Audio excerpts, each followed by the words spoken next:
Le siècle oublié va très bientôt se dévoiler. Oui, très bientôt, car les masques vont tomber, les visages vont bientôt être dévoilés. Im-sama va passer à l'action. Et oui, Cobra vient de l'apercevoir, tout en donnant plein d'informations pour qu'il se fasse tuer. Parce que le mec est au bout de sa vie et il s'est dit « Ah oui, j'aimerais parler du dieu avec le Gorosei ». Et il y a aussi le nom de la reine d'Alabasta du siècle oublié qui a refait surface, une certaine Lily, qu'on avait prédit dans pas mal de nos théories. Et oui, la rêverie se dévoile derrière un énorme voile de mystère. Et l'identité d'Im-sama va bientôt être dévoilée.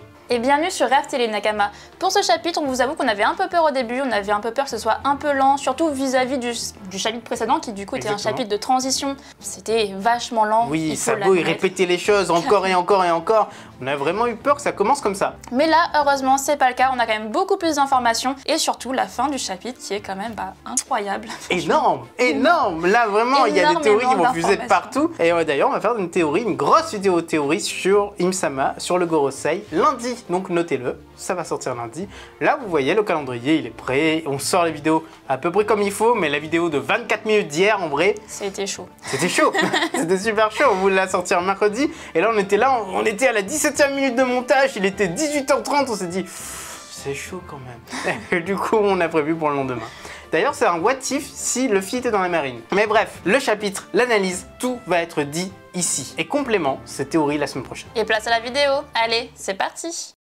Cette semaine, One Piece a le droit à une couverture pour le Shonen Jump, ce qui est assez sympathique et toujours rentré très bien. Là, on a Luffy qui est en roi des pirates, il faut dire ce qui est assis sur son trône, qui a le pied sur un coffre, et ça donne beaucoup d'indications sur l'intérieur du chapitre, parce que le roi du monde, le roi des pirates, même combat, j'ai envie de dire. Mais surtout, il y a des petits détails cachés. L'épée fait très Enma, ce qui nous a étonnés. Au début, on s'était dit, tiens, ça doit être une référence, mais non, pas du tout. C'est juste la couleur qui fait penser à ça. La vraie référence sur cette couverture, c'est le crâne que tient Luffy. Ça fait pirate, c'est certain. Mais dessus, c'est écrit King, roi des pirates. Oui, c'est une référence à ça. Mais il y a aussi la référence à ce qui se passe dans le chapitre. On sait que le roi Cobra va mourir. Et là, le crâne avec écrit King dessus, c'est une référence au roi Cobra. C'est comme un hommage de la part d'Oda et un petit clin d'œil. Mais aussi le fait que Luffy, à la fin de tout ça, il va réformer le monde entier. Sans doute que ce sera pas lui directement parce qu'il n'a pas la volonté de faire ça. Il va passer par Sabo, mais en tout cas, il sera l'élément déclencheur, le Nika qui va faire tout ça. Et là, il a une tête couronnée dans la main, ce qui veut dire qu'il va faire tomber tous les rois de ce monde. Et là, on passe au cover spread qui, franchement, est magnifique. Alors oui, il y a du fan service, ça va faire plaisir à certains. Mais surtout, ce qui dégage finalement de ce color spread, ça sent l'été. Ça sent l'été à plein nez, c'est l'été qui arrive, c'est les bikinis, c'est l'amusement, même entre filles. Parce que là, il faut admettre aussi que c'est une cover spread qui est très girl power. Et nous, on adore ça, personnellement. On a tous les personnages importants et féminins de One Piece. Ça rend super bien. Moi, personnellement, j'ai mes coups de cœur. Je pense que tout le monde a ses coups de cœur. Moi, c'est Perona et Ulti. Je les trouve tellement magnifiques dessus. Elles ressortent du lot, franchement. Après, il y a beaucoup de choses à interpréter, ça c'est certain. Oda n'a pas mis Big Mom dedans, pourtant c'est quand même un personnage féminin extrêmement important. On ne sait pas trop pourquoi. Est-ce qu'il veut dire que c'est que les personnages féminins qui sont encore vivants? Veut-il dire par là que le Big Mom est mort? Ça, on peut pas trop le savoir. C'est dommage. Mais en même temps, est-ce qu'il a juste voulu ne pas gâcher l'ensemble du color spread en ne mettant pas Big Mom? Peut-être, hein. C'est triste, mais ça peut le faire. Ensuite, on a le cas Yamato. Yamato est sur l'image. Alors là, on sait pas trop où Oda veut aller. Nous, on a toujours été pour la liberté. On ne sait pas en fait quoi dire là-dessus du coup. On n'a pas assez d'éléments de la part d'Oda, pas assez d'éléments tangibles, donc on ne va pas lancer de conversation là-dessus. Nous, personnellement, ça ne nous intéresse pas. On prendra ce qu'on nous donnera. Point barre. Il faut aussi noter que sur le t-shirt de Nami, il est marqué Queen of Weather, donc la reine du climat. Mais ça peut aussi être interprété, peut-être une petite référence justement à la page de couverture qu'on a vue juste avant, donc King, Queen. Il y a peut-être un petit lien, après à vous de voir. Pour le coup, Oda il a dit qu'il n'y aurait pas de romance dans l'équipage, donc juste que c'est la reine de l'équipage d'une certaine façon, alors que Luffy est bien le roi de l'équipage. Autre point très intéressant, Ulti et Perona ressortent du lot. Je l'ai encore dit, oui je sais. Mais j'aime bien Ulti et Perona là-dessus et j'aime bien les deux personnages en vrai. J'avoue que Perona ressort vraiment très bien. C'est un personnage qu'on adore énormément et on a envie de la revoir à nouveau. On l'avait vu en coup de vent dans un chapitre il n'y a pas très longtemps. Mais... Exactement, et d'ailleurs qu'est-ce qu'elle devient? Et en fait, il y a le Sword qui est venu sauver Kobe. Kobe, on n'a pas l'impression qu'il a sauvé Moria. Ça veut dire quoi cette histoire? Kobe, il a... Ouais, c'est bon, là on va pas aller dans cette analyse là, parce que sinon je vais m'énerver, c'est pas possible. Mais le plus intéressant, c'est que Koala est sur la plage de couverture. On a en fait un mini Mary et un mini Sunny. Et le mini Sunny, on a pas mal de personnes qui sont très proches des Mugiwara à l'intérieur, dont Robin qui est déjà une Mugiwara, Vivi qui était une Mugiwara et qui a toujours une Mugiwara de cœur, on a Tama qui est très proche de Luffy, qui a été trop proche d'Ace, on a Yamato qui pour nous va forcément devenir une Mugiwara par la suite, c'est peut-être même une confirmation le fait qu'elle soit sur la tête du Sunny. Et enfin, on a Koala qui est à moitié dedans et qui en fait est la seule qui est apeurée. Est-ce que ça veut dire quelque chose ça? Est-ce que ça veut dire que Koala, il va se passer quelque chose de mauvais avec elle? Ou alors il va se passer quelque chose de très mauvais avec les révolutionnaires? Ça, ce sont des petits détails bien cachés dedans qui vont faire plaisir par la suite si ça se révèle être des foreshadowing. À Marie-Joie, Sabo s'enfonce dans les recoins du château en éliminant les gardes des uns après les autres. Ils ne sont pas assez forts pour lui. Et Bonnet fait irruption et lance qu'il n'y a pas besoin de banalité. Elle est la fille de Kuma et elle est là pour le sauver. Exactement comme les révolutionnaires. Alors forcément, la team-up s'impose. Bonnet ajoute qu'elle va laisser Sabo s'occuper du corps de son père alors que celui-ci donne les clés du collier explosif à un des corbeaux de Karasu, en lui disant de retourner au QG dès que la libération sera effective. La Supernova dit que maintenant, elle va devoir aller sur Egghead pour parler avec Vegapunk. Il doit restaurer l'esprit de son père. Mais des gardes arrivent et les deux doivent se cacher. Et là, une information importante est donnée. L'effectif des gardes est en chute libre depuis quelques temps. Certains ont disparu après avoir aperçu la légendaire chambre fantôme. Quelques minutes plus tard, Sabo et Bonnet se retrouvent à l'extérieur du château. Les deux vont devoir se séparer pour suivre leurs aventures. L'infiltration de Sabo continue et là il fait une très belle rencontre, celle de Jay Whirly Bonnie, que tout le monde adore. D'ailleurs on n'avait pas parlé dans Color Squad, elle était en train de bouffer le poisson derrière. Hein. J'avais oublié de le dire, on a cru que c'était la queue de Shirahoshi, mais c'était pas le cas, tant mieux. Et Bonnet, elle débarque et dit « Wow wow wow, je suis la fille de Kuma !» Et donc du coup, ça se fait dans Kill. Sabo, en fait, il est aussi crédule que Luffy. Bon, ok, il sait que Bonnet est une pirate, elle n'a rien à faire ici, à part si c'est pour une mission d'infiltration, ou si elle a une bonne raison. Donc là, c'est une bonne raison. Et d'ailleurs, il savait aussi que Kuma avait une fille. Kuma a dû en parler au moins une fois, mais elle n'a pas donné l'identité de sa fille. La fille n'était pas connue à l'époque, donc il n'y avait aucune raison de donner l'identité de sa fille. Mais il n'a pas une photo de sa fille avec lui? Genre, oh, tout mon papa, comme dans Full Metal Alchemist, dégaine la photo de sa fille et dit « Ah, vous avez vu ma fille ?» Non mais c'était la moindre des choses. Et peut-être que Dragon le savait aussi, sans doute, mais en même temps, on se dit que c'est normal qu'ils n'en parlent pas. Ces deux-là sont tellement secrets que même parmi l'armée révolutionnaire, personne ne connaît la moitié de ce qu'ils cachent. Mais le plus intriguant dans cette histoire finalement, eh bien, c'est cette fameuse chambre fantôme. On s'est toujours demandé comment ça se fait que personne n'ait jamais aperçu Im-sama, est-ce qu'il n'y a jamais eu des loupés, est-ce qu'elle n'a jamais décidé de sortir un peu et puis c'est qui celle-là? C'est Im-sama. Et en fait, apparemment, ça arrive assez régulièrement. Là, on a la confirmation, visiblement dès que elle faute finalement, et les personnes qui la voient disparaissent automatiquement et ça se fait de plus en plus souvent ces derniers temps. Ah non, c'est le fantôme de Marie-Joie! Merde. En tout cas, ces personnes n'ont pas vu Im-sama et ce qui est assez rassurant, on pense qu'il y a une distinction. Les personnes qui ont vu le chemin peuvent survivre, en fait, il n'y a pas de souci, entre guillemets, c'est-à-dire qu'ils n'ont pas vu Im-sama, Im-sama ne les a pas vus, et les personnes qui ont vu Im-sama, et là, c'est rédhibitoire, ils meurent. Donc l'histoire, la légende de la chambre fantôme, elle est née comme ça. Et ce qui est très intéressant d'ailleurs, et pour nous, il faut mettre en opposition cette chose et une autre. C'est-à-dire, il y a la légende du fantôme de Marie-Joie, mais il y a aussi, à Impel Down, qui est totalement en bas, la légende de Nika. D'un côté, on a le fantôme, si tu le vois, tu meurs, et de l'autre, tu as le libérateur, si tu le vois, t'es libéré. Il faut vraiment mettre ça en parallèle. Oda est en train de construire quelque chose. La légende du fantôme, on va sans doute voir en fait que c'est quelque chose qui est totalement opposé à Nika, l'ennemi suprême de Nika, qui avait gagné il y a 800 ans de cela, affronte en fait le dieu solaire, qui lui a perdu dans ce temps-là, mais dont le combat va revenir très rapidement. C'est un peu la lune et le soleil. Au centre du palais, les 5 anciens font face à Cobra. Le roi d'Alabasta est venu leur poser des questions. Il commence par une petite histoire. Il y a 800 ans de cela, l'organisation connue sous le nom du gouvernement mondial est née. 20 monarques se sont réunis et ont créé cette entité. Et du coup, toutes leurs lignées ont été déplacées à Marie-Joie pour former un clan. Les dragons célestes, les créateurs de ce monde. Leur règne a débuté ce jour-là. Et pour sceller cette promesse, un trône a été construit. Un trône sur lequel personne ne pouvait et ne devait s'asseoir. Chaque roi a donc dû déposer une épée au pied de ce trône pour symboliser son acceptation du pacte. Du côté des nations, de nouvelles lignées ont été créées, des substituts. Et d'ailleurs, ces familles sont encore au pouvoir aujourd'hui, et nombre d'entre elles assistent à la rêverie. Pour que le peuple accepte ce fait, toute mention à l'ancien royaume fut effacée, mais aussi aux anciennes dynasties. Sauf dans un cas, celui du royaume d'Alabasta. À l'époque, c'était la reine Lily à la tête du royaume, et elle a refusé de devenir dragon céleste. Au lieu de ça, elle devait retourner dans son pays et y régner. Elle n'a donc pas déposé son épée face au trône. Gorbatchev demande alors à Cobra où il veut en venir, et celui-ci lâche une chose bien étrange. Après avoir parcouru tous les textes anciens, il a remarqué une chose. Le nom de cette fameuse reine n'est mentionné nulle part dans les archives qui ont suivi le siècle oublié. La reine Lily n'est jamais retournée à Alabasta. Non, jamais. C'est son jeune frère qui est devenu le roi du royaume.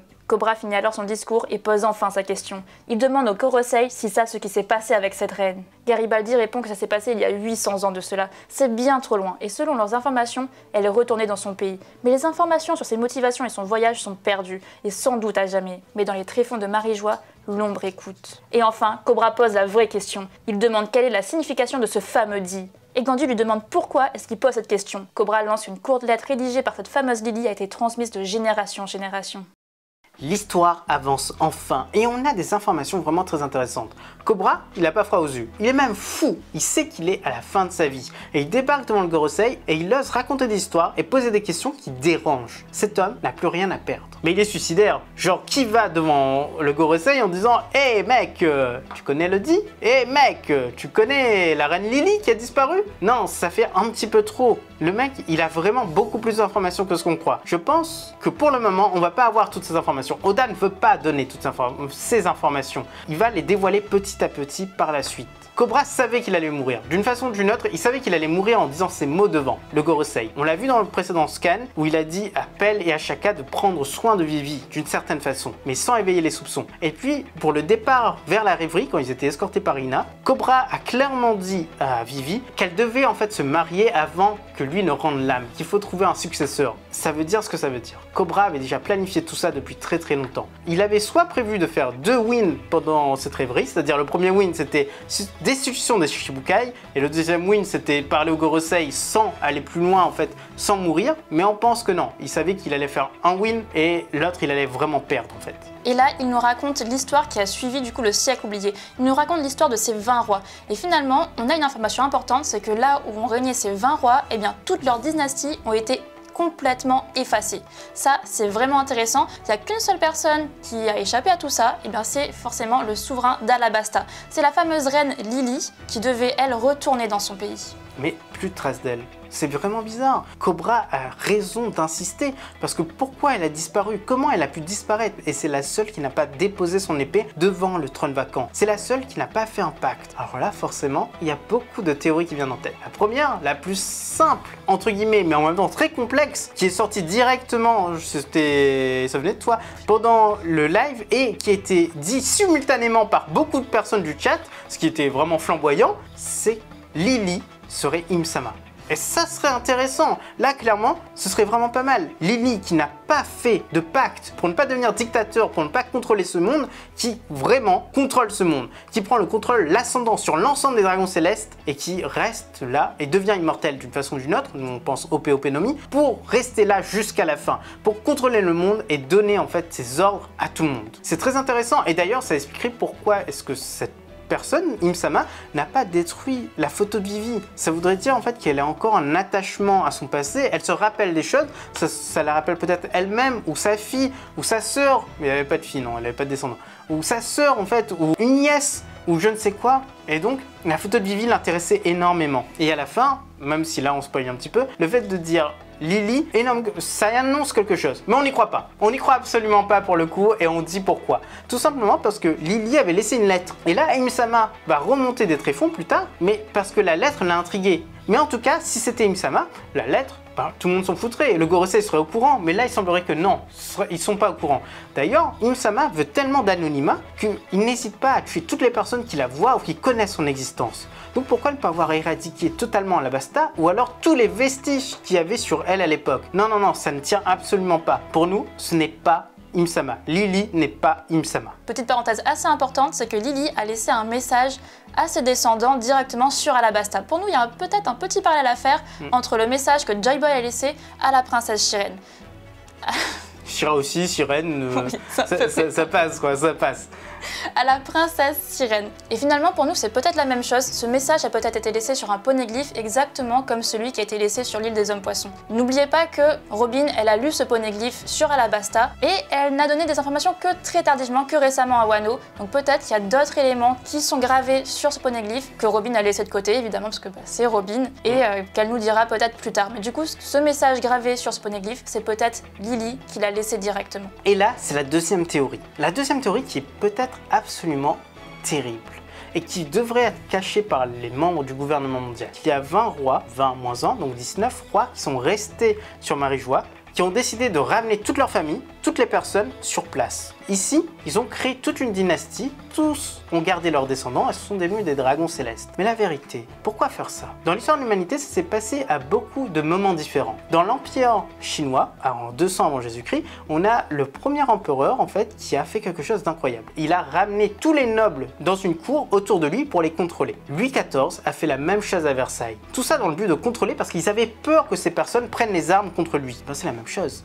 Im Sama a fait un pacte avec ces 20 personnes, avec ces 19 personnes au début. Il leur a dit, venez, mais venez, on a ce grand territoire, nous allons devenir des dieux, venez ici. Sauf que c'était un énorme piège. Tout ça pour les attirer, pour tous les tuer et pour prendre le pouvoir. Parce que la guerre était gagnée. Et de peur qu'une autre guerre démarre et que son hégémonie soit mise à terre, mise à mal, même aussi mortelle qu'elle soit, elle peut peut-être mourir, elle peut peut-être rendre l'arme d'une façon ou d'une autre, en tout cas elle peut être isolée, elle peut être enfermée pendant une éternité. Et ben elle a décidé de tuer toutes les personnes qui pouvaient avoir plus de puissance qu'elle. Une seule personne n'a pas mordu à l'hameçon, qui n'est pas restée, qui n'a pas planté son épée devant le trône vacant, c'était Lily. Mais ce jour-là, après le départ de Lily pour rentrer chez elle, et ben tout le monde a été massacré. Tout le monde a été massacré et tout le monde a été remplacé par des fausses personnes, en fait, par des fausses dragons célestes, dont les descendants sont toujours sur place, mais qui ne sont absolument pas les bonnes, qui ne sont pas des descendants. C'est la façon la plus ultime de garder le pouvoir en son sein et de faire croire en fait que tout s'est très bien passé. C'est le crime ultime du gouvernement et le premier des crimes. Et ça ferait quelque chose d'incroyable. Et les preuves sont tout simplement que toutes les traces de ces dynasties ont disparu. Tout simplement pour qu'on n'ait pas en fait de traces écrites, une description, enfin leurs pensées, leur nom peut-être, ou plein d'autres choses. Comme ça, on a juste une légende sur eux. Et au bout du temps, au bout de quelques années, plus personne se pose la question. On est tellement éloigné de ces rois qu'on ne se souvient plus en fait, qu'on se souvient peut-être de leur nom, mais pas du nom de leurs descendants. Et il y a eu toutes les dynasties qui sont arrivées après. Et pour Lily, peut-être qu'elle a compris tout ça. Mais elle avait peut-être un autre secret, c'est qu'elle savait exactement comment tuer Im Sama. On en parlera bien plus tard. Mais en tout cas, elle a pris son bateau avec les membres de son royaume et elle est partie directement vers la Basta. Le Gorosei ou autre personne, les cavaliers célestes peut-être à l'époque, a intercepté le bateau. Elle n'a pas été massacrée avec les autres ce jour-là, mais elle a coulé. Petite précision assez drôle, c'est que je pense que vous l'avez tous remarqué, mais on a quand même Titi, Lily, Vivi, voilà, c'est que des I. Ça veut dire qu'en 800 ans, ils ont fait tout l'alphabet. Oui, il n'y a que 27 possibilités en soi. Et je pense qu'il y a eu une reine Pipi. Je pense qu'il y a eu une reine Zizi. Et qu'il y a sans doute une reine Fifi. Riri. Ah non, pas le pardon. Mais c'est fou, oui, Riri, Fifi, Lily. Mais c'est fou, c'est fou. Là, par contre, un peu alambiqué le truc, mais pourquoi pas. Une reine Chichi. Dans une autre partie du château, un drame a lieu. Saint Carlos et son père sont à l'assaut de Shirahoshi. Et pour ça, ils utilisent même Kuma. Les deux monstres veulent la réduire en esclavage et l'exhiber selon leurs envies. Les rois présents n'osent même pas aider Shirahoshi, ils font même pire, ils s'enfuient tous. Mais heureusement, les enfants de Neptune arrivent pour secourir leur sœur. Mais Saint Carlos ordonne à Kuma d'en finir avec eux, et celui-ci lance un laser sur les trois frères. Heureusement, ce n'est pas suffisant. Rebecca débarque alors avec les Tontata et Isai, et ce dernier demande à Saint Miosgard la permission de frapper. Et la permission lui est accordée, et en plus, il se justifie. Ces pirates, eux, ils vont pouvoir fuir, mais les rois et les princesses ont leur royaume à protéger. Ils ne peuvent pas être mêlés à tout ça. Alors que Sai et Léo s'enfoncent dans la rage, et d'une attaque combinée, ils frappent Carlos de plein fouet, l'enterrant sur place et le déformant. Et au moment où Kuma se prépare à riposter, Morley sort du sol et enlève l'ancien Shichibukai. Face à ça, tous sont choqués. Et là, un des corbeaux de Karasu débarque avec les clés et tous les révolutionnaires prennent la fuite. L'objectif est atteint. Le monstre de Saint Carlos a bien débarqué avec Kuma dans le but de voler Shirahoshi, de kidnapper Shirahoshi. Il est dégueulasse ce mec, mais franchement ça saoule. Mais comment un mec peut être aussi détestable dans One Piece? Eh ben heureusement qu'il existe. Heureusement qu'il existe parce qu'on a le niveau 0, le niveau moins 100, le niveau moins 1000 de la médiocrité dans One Piece. Ces deux-là, Saint Roswald, Saint Carlos, c'est le duo de la mort. C'est n'importe quoi. À chaque fois qu'on les voit, on a envie de les frapper. Et heureusement que dans ce chapitre, ça s'est passé. Par contre, moi, personnellement, je n'en veux pas tellement aux rois et reines qui sont en train de s'enfuir. Les rois, surtout les prétendants de Shirahoshi. Tout simplement parce que eux, ils ont une position dans ce monde. Et ils ont peur. Ils ont peur. Ils savent que s'ils font un faux pas, c'est fini pour eux. Ils vont mourir. Peut-être que leur famille va mourir. Il y aura le déshonneur complet sur leur famille. Donc ils ne peuvent pas faire grand-chose. Il y a une chose que nous, on ne pardonnera jamais. C'est que ces deux monstres utilisent Kuma pour enlever Shirahoshi. C'est vraiment quelque chose d'extrêmement horrible quand on voit ce gentil Kuma, ce petit nounours tellement gentil, forcé à enlever Shirahoshi. C'est horrible. c'est vraiment horrible. Ouais. Et par contre, les 3 frères de Shiroshi, eux, ils ont l'air d'avoir quand même évolué, ils sont devenus un peu plus forts parce qu'ils ont quand même survécu au laser de Kuma. C'est pas Ça rien. les a pas touchés, mais en même temps, à chaque fois, le laser dans One Piece, ça fait une onde de choc, et c'est l'onde de choc qui met à terre pas mal de personnes. Le laser, c'est l'arme ultime en fait. Même si ça te touche pas, ça te fait mal. Et eux, ils ont bien survécu et ils continuent à attaquer. Est-ce qu'ils ont évolué? Est-ce qu'ils ont continué à s'entraîner, en fait, peut-être avec un Jinbei qui n'était pas encore parti de l'île des hommes poissons? Ça peut être intéressant et ça pourrait être en fait des personnes qui vont rejoindre en partie l'équipage de Luffy, la grande flotte de Luffy. D'ailleurs, on aurait pu avoir des doutes sur l'identité de ce Kuma parce que finalement, il crache quand même des lasers. Mais heureusement, on a eu l'information, donc un peu après, c'est bien le bon Kuma. Et puis de toute façon, forcément, les révolutionnaires ne se seraient pas trompés. Ils auraient forcément détecté si c'était pas le bon Kuma qu'ils avaient kidnappé. Oui, soit c'est avec le haki des rois, enfin pardon, le haki de l'observation. On peut savoir si c'est totalement robotique ou pas totalement robotique. Ou alors, juste, ils ont fait un contrôle des coussinets. Monte ta main, allez, monte ta main. S'il a des coussinets, c'est que c'est lui. Après, on a vu aussi qu'il y a des séraphins qui peuvent avoir des clones des fruits du démon. Oh là là, on va pas pousser la chose un peu plus loin. Peut-être qu'ils ont pas le sang vert sur Marie-Joie. On ne sait pas trop. On va rester sur le fait que c'est le bon Kuma. Et l'important dans cette partie, c'est bien que la flotte de Luffy passe à l'action. Ça, c'est formidable. On a Sai et Léo qui font un team-up pour écraser Carlos. Bon, ils n'avaient pas besoin de faire le team-up, hein. Le mec il est tellement frêle, tellement faible. Mais là, le mec il a fini en accordéon, on est trop content. Là, c'est vraiment le point du chapitre où tu te dis, oh mon Dieu, t'es soulagé, t'es vraiment soulagé. La tentative d'assassinat sur un dragon céleste, c'était ça. Et Sam Yozgard, dans tout ça, il a donné le droit de le faire.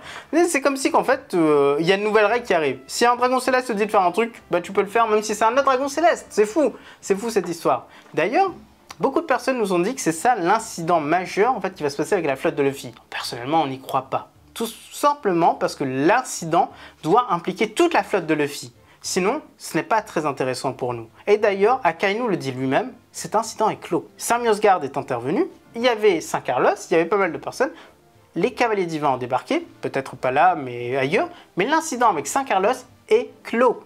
Ne l'oubliez pas, soit Sai et Léo vont se rattraper, on en doute, hein. Personnellement, ce serait vraiment triste, ou alors ils vont juste s'enfuir et aller en fait avec leur bateau et partir loin d'ici. D'ailleurs, c'est ce que Sir Mosgard dit, eux ils n'ont pas de patrie à eux, ils sont libres d'y aller quand ils veulent. Il faut mieux que ce soit eux qui attaquent. L'enlèvement de Kuma par Morley nous fait légèrement tiquer parce que on le voit bien, Kuma il ne s'est pas du tout débattu. Et ça c'est assez étonnant parce que finalement il aurait très bien pu essayer de lancer des lasers ou même utiliser ses coussinets tout simplement.